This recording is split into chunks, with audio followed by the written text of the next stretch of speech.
ओम नमः शिवाय। प्रदोष अथवा त्रयोदशी का व्रत मनुष्य को सुखी बनाता है।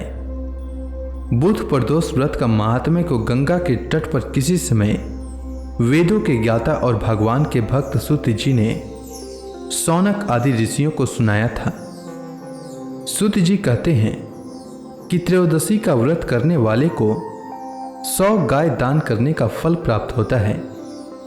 सूत जी ने कहा है कि कलयुग में जब मनुष्य धर्म के आचरण को छोड़कर अधर्म की राह पर जा रहा होगा, हर तरफ अन्याय और अनाचार का बोलबाला होगा और मानव अपने कर्तव्य से विमुख होकर नीच कर्म में संलग्न होगा, तो उस समय प्रदोष व्रत ऐसा व्रत होगा जो मानव को शिव की कृपा का पात्र बनाएगा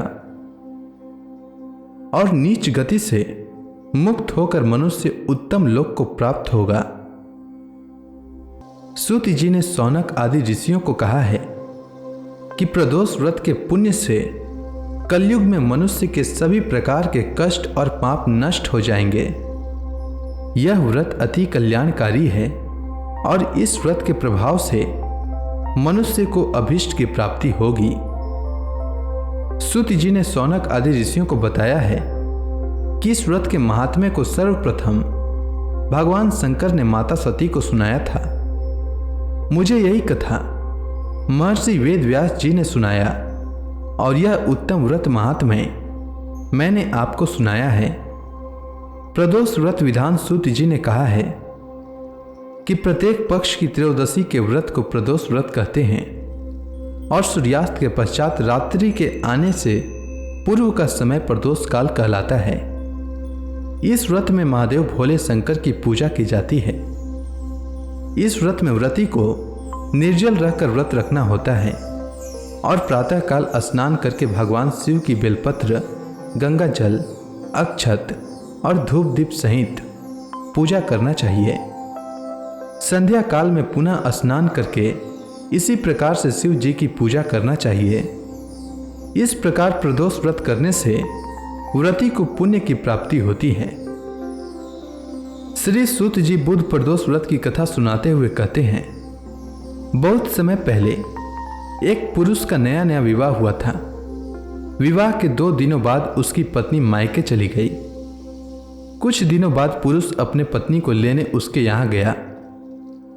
बुधवार को जब वह पत्नी के साथ लौटने लगा तो ससुराल पक्ष ने उसे रोकने का प्रयत्न किया कि विदाई के लिए बुधवार शुभ नहीं होता, लेकिन वह नहीं माना और पत्नी के साथ चल पड़ा।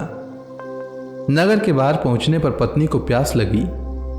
उसने अपने पति से पानी लाने के लिए कहा तो पुरुष लोटा लेकर पानी की तलाश में चल पड़ा और पत्नी वहीं पेड़ के नीचे विश्राम करने लगी। थोड़ी देर बाद पुरुष जब पानी लेकर आता है तो देखता है कि उसकी पत्नी किसी और के साथ हंस हंस कर बातें कर रही है और उसके लोटे से पानी पी रही है। उसको यह सब देखकर बड़ा क्रोध आता है।